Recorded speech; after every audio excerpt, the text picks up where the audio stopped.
बोला जी दोस्तों। तो आज आपका राजनीति टॉक के चैनल में स्वागत है। तो आप आज मानते हैं अगर किसी सरकार को 400 प्लस सीटें मिल जाए तो क्या वो लोकतंत्र को खत्म कर सकती है, या वो संविधान को पूरी तरह से बदल सकती है, या कोई है जो उसको रोक सकता है?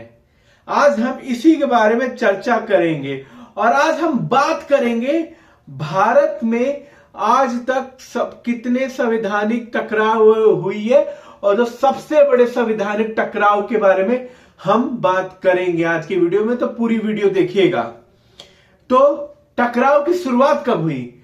1960 से लेके 1970 के दशक में सरकार जमीनी सुधार मतलब जो लोकल स्ट्रक्चर के सुधार के तहत और संपत्ति का जो अधिकार था वो उसको लेकर वो लगातार संशोधन करे जा रही थी मतलब कुछ ना कुछ सुधार करके संशोधन करे जा रही थी। उस समय उन्होंने बहुत संशोधन करे। जितने भी संवैधानिक संशोधन है मोस्टली आपको 1960 से 70 के दशक में ही दिखाई देंगे और पढ़ने को मिलेंगे। तो सवाल सबसे बड़ा क्या था? क्या जो संसद को संशोधन की शक्ति मिली है, जो आर्टिकल 368 में दिया गया है, वो बिल्कुल असीमित है, मतलब उसको कोई रोक नहीं सकता है।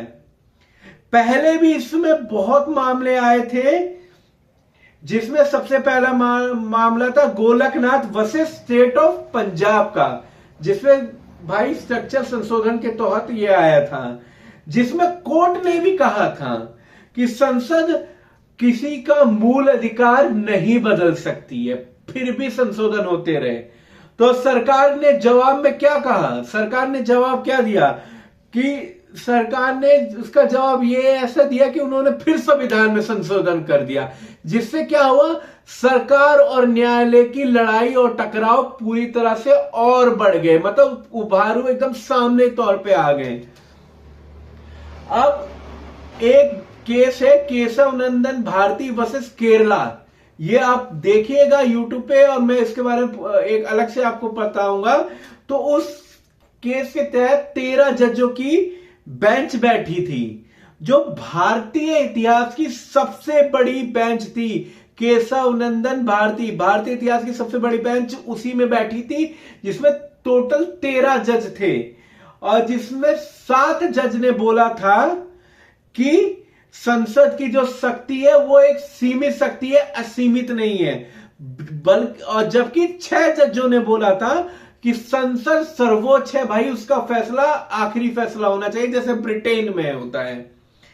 तो बहुमत का क्या फैसला हुआ? बहुमत का यह फैसला है कि संसद की शक्ति भाई सीमित है और संसद क्या है? संसद संविधान में संशोधन कर सकती है, पर केवल संविधान की जो मूल संरचना है, बेसिक स्ट्रक्चर, उसे नहीं बदल सकती है। भाई संशोधन करना है समय के अनुसार करो, पर संविधान की मूल उसकी जो बेसिक स्ट्रक्चर है आप उसमें कोई भी संशोधन नहीं कर सकते हो, एक साफ कोर्ट ने कह दिया। और इसका बेसिक स्ट्रक्चर मींस डॉक्ट्रिन क्या है, अब इसके बारे में जानेंगे। अब कोर्ट ने इसकी लिस्ट बनाई कि भाई आप इन चीजों पे नहीं कर सकते। वो लिस्ट कुछ इस प्रकार है, पर वो लिस्ट अभी कोर्ट ने पूरी तरह से तय नहीं की, पर जो लिस्ट सामने है वो लिस्ट का डाटा मैं आपको दे रहा हूं, जो उन्होंने मुख्य तत्व बनाए थे। सबसे पहला कि संसद लोकतंत्र के जितने भी अधिकार है उसमें कोई बदलाव नहीं कर सकती। जो न्यायिक समीक्षा करती है न्यायालय, उसमें कुछ नहीं कर सकती। संघीय ढांचा, जो देश का जो संघीय ढांचा मूलभूत अधिकार है, उसमें कोई बदलाव संशोधन नहीं हो सकता। जो भारत की धर्मनिरपेक्षता का सिद्धांत है उसमें वो कोई बदलाव नहीं कर सकती।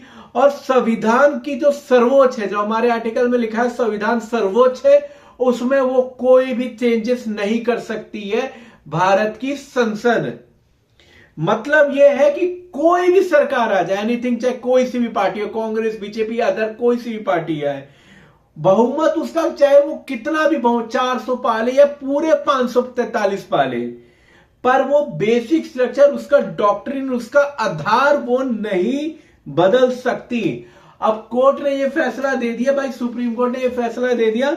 और फैसले के बाद क्या हुआ? सबसे बड़ा सवाल है कि जब कोर्ट ने ये फैसला दे दिया कि भाई तुम ये सब चीजें नहीं चेंज करोगे तो उसके बाद सरकार और कोर्ट ने क्या हुआ, उनका टकराव बढ़ा कि उनका टकराव कम हो गया। तो चलिए जानते हैं। इस फैसले के तुरंत बाद तत्कालीन सीजीआई को हटाकर, जो वहां के उस समय जो सीजीआई थे उसकी जो सीनियरिटी थी उसे तोड़कर नया सीजीआई को बनाया गया। और इससे क्या हुआ, चीफ जस्टिस ऑफ इंडिया, जो चीफ जस्टिस ऑफ इंडिया ने जो फैसला दिया था तो सरकार ने उसे तुरंत हटा दिया और एक नया चीफ जस्टिस ऑफ इंडिया बैठा दिया, क्योंकि हटाना नहीं हटाना उसका कार्यकाल समाप्त हुआ। चीफ जस्टिस को किसी ने टकराव से हटाया और दूसरा चीफ जस्टिस ऑफ इंडिया बैठा दिया, जिससे क्या हुआ कि कोर्ट और सरकार की लड़ाई और टकराव बिल्कुल और बढ़ गए। फिर क्या हुआ, फिर क्या उस 1960-70 का फिर आया 1975 का आपातकाल, मीन्स इमरजेंसी। और ये दौर ऐसा था जहां सरकार और न्यायपालिका के बीच सबसे गहरी शक्ति संघर्ष थी, क्योंकि न्यायपालिका की शक्ति हीन हो गई थी और संसद उस समय सर्वोच्च हो गई थी, क्योंकि संसद के फैसले थे, क्योंकि संसद भंगी हो गई थी। और इससे क्या हुआ कि उस समय शक्ति इतनी संघर्ष होगी कि न्यायालय अपने फैसले दे जा रही है। इलाहाबाद का आपने फैसला लिया जिसमें इंदिरा गांधी का जो चुनाव के एमपी है उसे क्या कहता है, इंदिरा गांधी का चुनाव लड़ी थी उस सीट से घोषित कर दिया कि भैया वो संसद नहीं है, उसका चुनाव रद्द कर दिया। उनका मेंबर ऑफ पार्लियामेंट होना जो एमपी थी वो भी उन्होंने कोर्ट ने रद्द कर दिया था। उस समय 1975 में इतना गहरा शक्ति संघर्ष चल रहा था। इसी शक्ति संघर्ष के तहत ही कोर्ट की जो इलाहाबाद कोर्ट का फैसला था, इसी शक्ति संघर्ष में इंदिरा गांधी जी ने आपातकाल लगाया था। यही सारे मैटरों के चक्कर में लगा था। देश में अंदरूनी गड़बड़ के तहत की अशांति फैल रही है। और अब क्या बताओ, क्या ये जो फैसला लिया था हमारी कोर्ट ने ये ऐतिहासिक है। अगर आप मानो ये फैसला नहीं आता तो क्या होता ना, जो संसद में जो संविधान है उसकी आत्मा, जो संविधान की आत्मा कौन होती है, हमारे मौलिक अधिकार। हमारी संविधान की आत्मा हमारे मौलिक अधिकार है, वो बदल जाती, हट जाती। वो हमारे मूल अधिकार, समानता, स्वतंत्रता, धर्मनिरपेक्षता, शोषण के विरोध का, संवैधानिक उपचारों का अधिकार, ये सब कुछ खत्म हो जाता। और इस फैसले ने ना एक मेरे मानने से तो लोकतंत्र को एक तरह से एक सुरक्षा कवच दे दिया।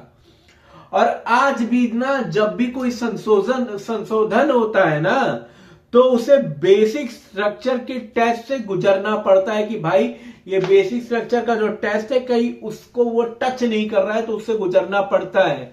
तो आपकी क्या राय है कि अब सवाल और आपकी राय मैं जानना चाहूंगा, क्या संसद सर्वोच्च होनी चाहिए या सुप्रीम कोर्ट का कंट्रोल जरूरी होना चाहिए? अगर ये मान लो कोर्ट नहीं रोकता तो क्या लोकतंत्र सुरक्षित रहता? कमेंट में अपनी राय इस बात की जरूर लिखना। और ऐसे ही संविधान की जो सच्चाई जानने के लिए चैनल को सब्सक्राइब करना ना भूलना भाइयों। जय बालाजी।